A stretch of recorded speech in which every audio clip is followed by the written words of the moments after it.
Welcome back to Bitcoin Season 2. I am Charlie Spears of the Blockspace Media.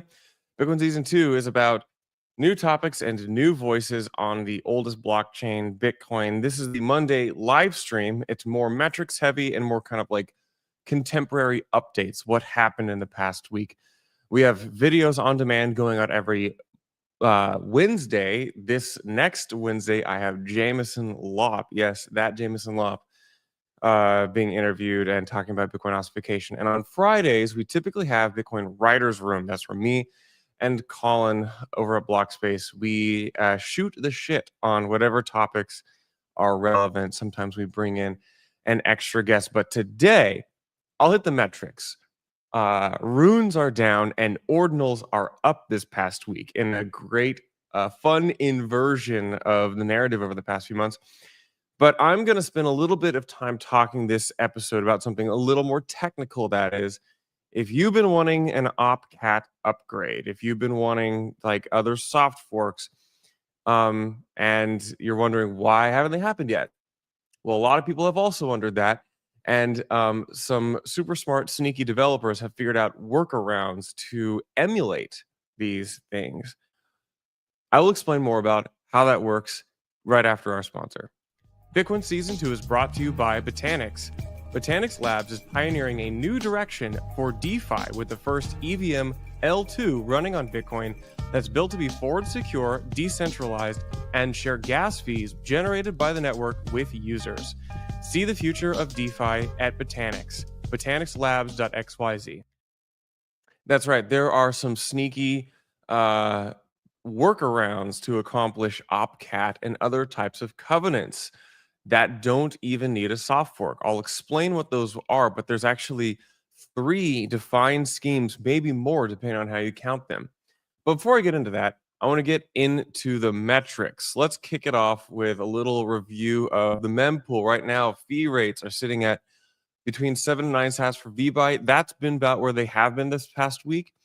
We just had a difficulty adjustment, an upward difficulty adjustment of 1.59%. So that was just, just a few blocks ago this morning. That means Bitcoin hash rate has continued to climb a little bit. Overall, fee rates on Bitcoin haven't been terribly interesting or active. We saw a little pump yesterday. There was a runes mint that took up a lot of transaction volume, but other than that, we've seen fees on Bitcoin be relatively stable the past week. The runes market, I'm just going to look at this snapshot table from Genie data. If you're listening, I'll just describe it to you. Basically, runes peaked at a total market cap of 2 billion middle of November, and now the 2nd of December, 1st of December, it's 1.5 billion. So we pulled back about $500 million in total runes market cap. You've seen popular tokens such as Dog Go To Moon, Pups World Peace, $1 Billion Cat, and Cypher Genesis all down 5 to 20% on the week. Otherwise, more news in just kind of more charts. I'm going to pull up data always as dashboard. Again, I've been looking at this dashboard for now 2 years now on Dune.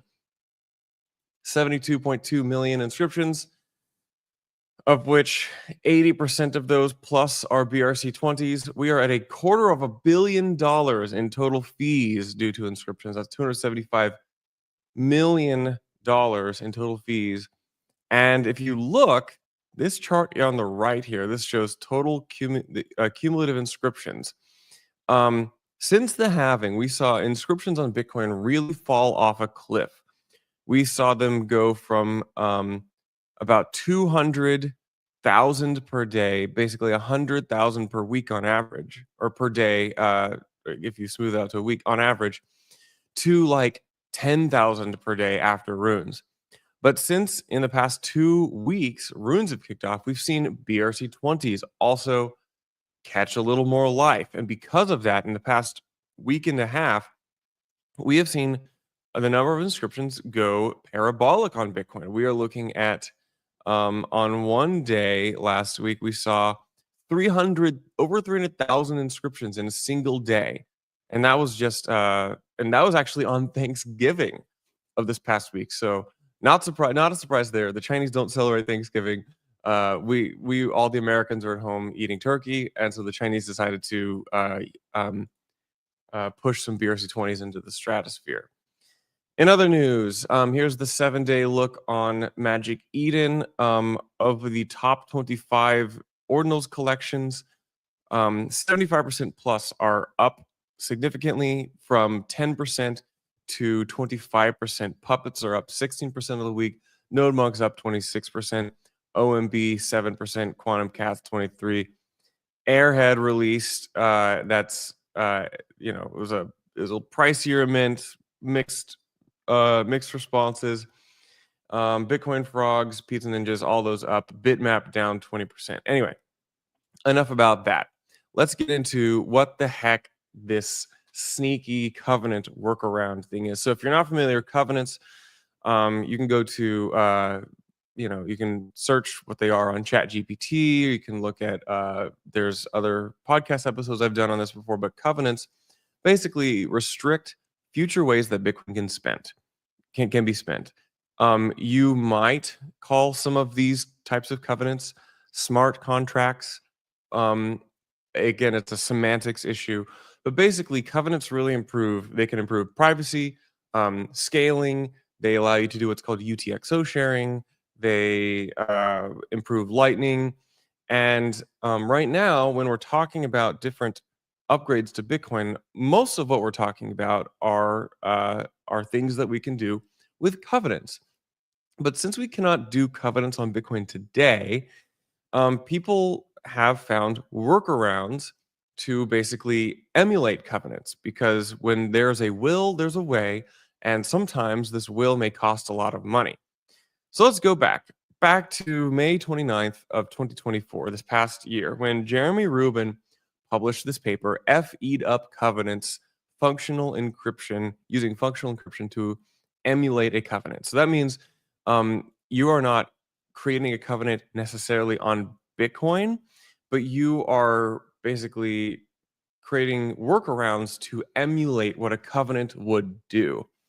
And this is just a high level way to say we're going to use encryption to reveal that you can spend certain covenant enabled transactions. And these would be covenants that would be enabled with opcat or CTV or CSFS, check sig from stack.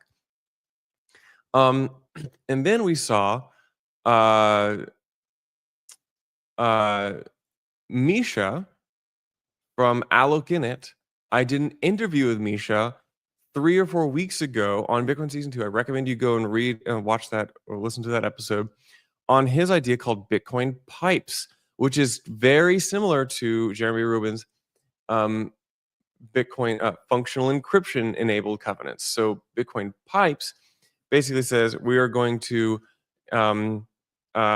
inscribe an encoded text on Bitcoin, and we're going to give you a cipher to decode that.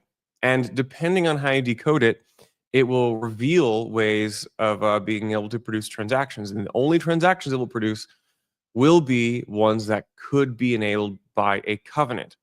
If that didn't make any sense to you, that's okay. It can take a really long time, and I'm summarizing a lot. But basically, this is a really interesting idea.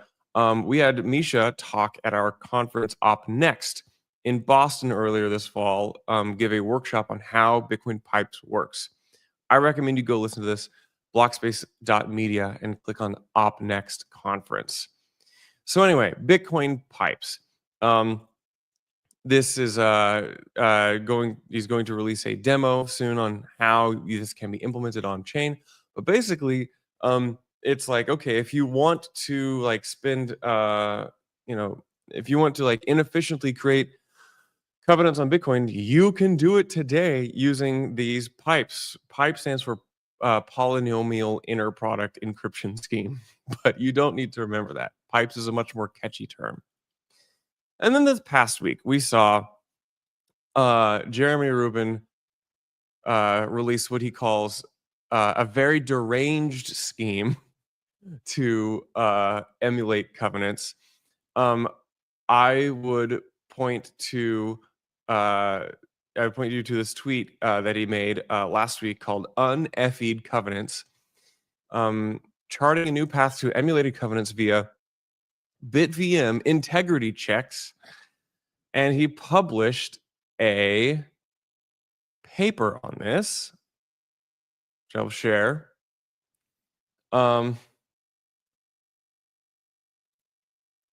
So again, you can try to read the white paper, but again, it's like kind of hard to understand.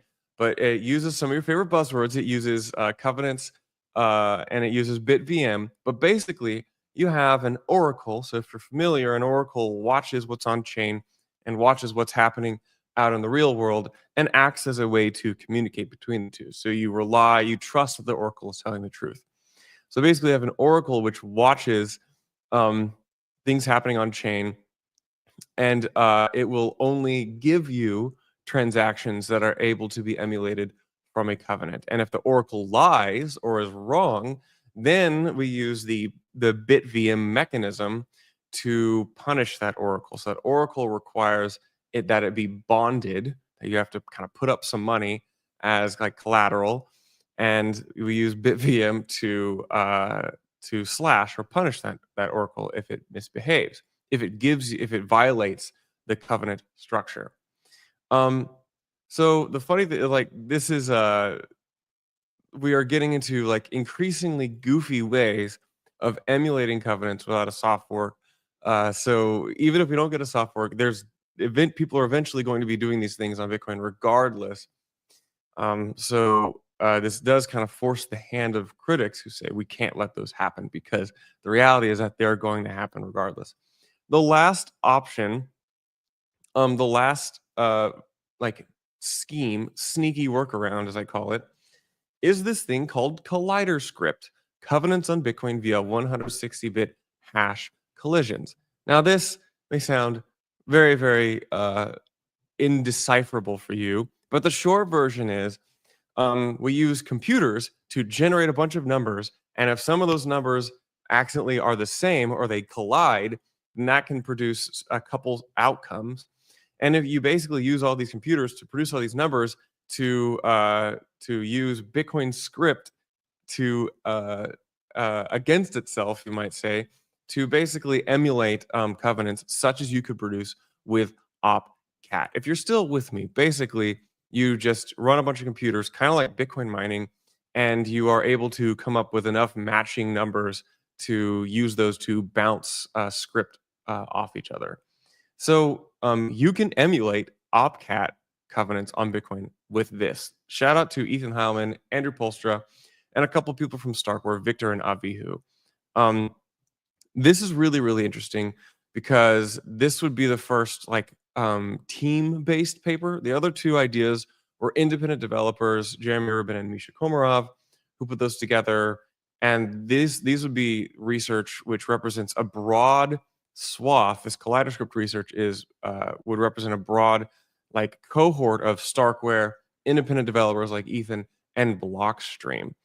Um, so um, what happens next? Like, what a lot of people ask, like, how feasible it is to do these things? How feasible is it to actually emulate these covenants? And the answer is it's a spectrum. And in fact, I've got a chart which is from Ethan Heilman's presentation at Up Next this past month, which basically describes the different types of schemes, the different types of covenant emulation schemes, and puts them on a spectrum of like how costly they are to perform. Because the more complicated, the more difficult it is, the more costly it is. And over here on the far left, we have the lowest cost to use, and that would be is if we soft forked in covenant opcodes such as OpCat or CTV. Those would be the most efficient. Those would be a no-brainer. They'd be inexpensive to use, and they would work very efficiently. The next one would be is if we got I'm sorry, so dedicated opcodes. That'd be like CTV, an opcode which specifically accomplishes covenants.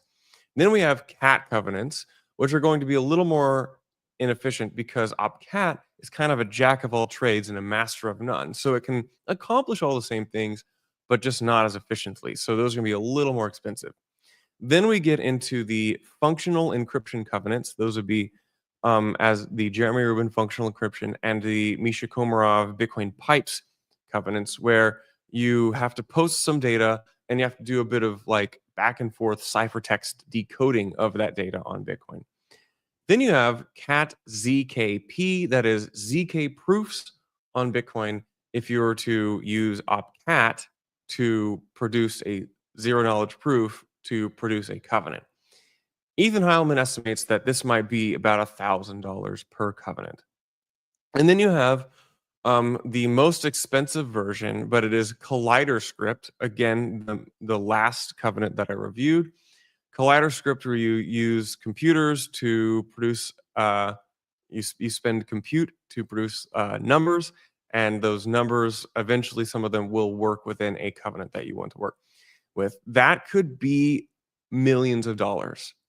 I have seen some numbers on like how much it might cost, but he has it positioned here, KalliderScript around the like $2 to $5 million per covenant that you would produce from KalliderScript.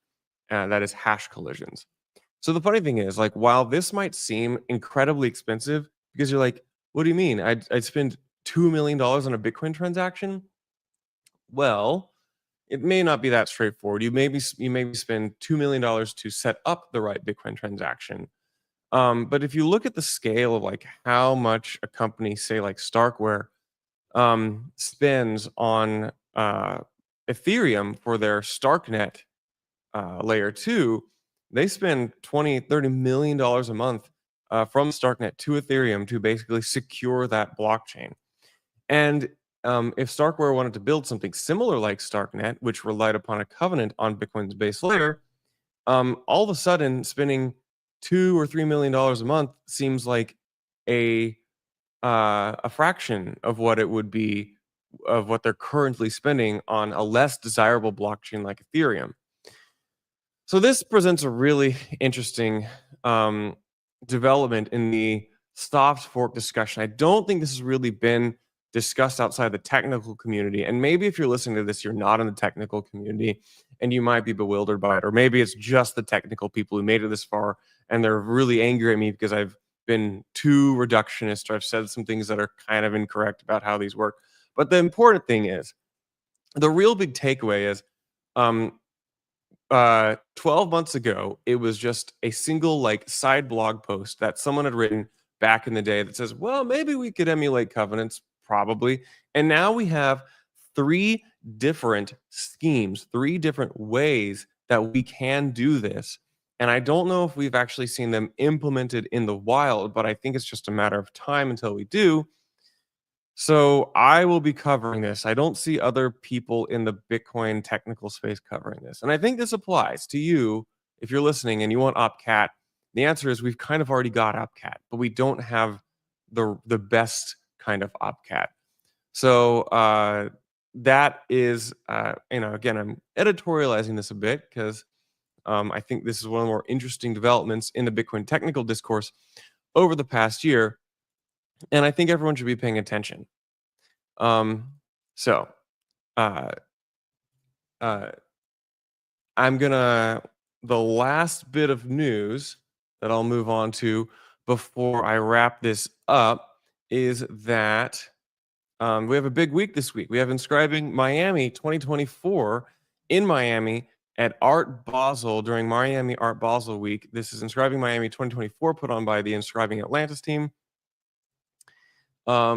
It's going on Thursday, and it's, again, you're kind of like who's who of ordinals. You've got Ben Charbit, Billy Resty, Butoshi, Brett, Eli Herf, the Ordinalsbot guys, Casey, Ordzar guys, Donnie. I mean, you got a lot of people. Elizabeth, Aaron, Good Things, Jack Butcher, Jeremy Rubin, Nick from Gamma. So I expect there'll be a lot of fun content and stuff coming out from that. conference, so I will not be there. I'm taking the holidays off.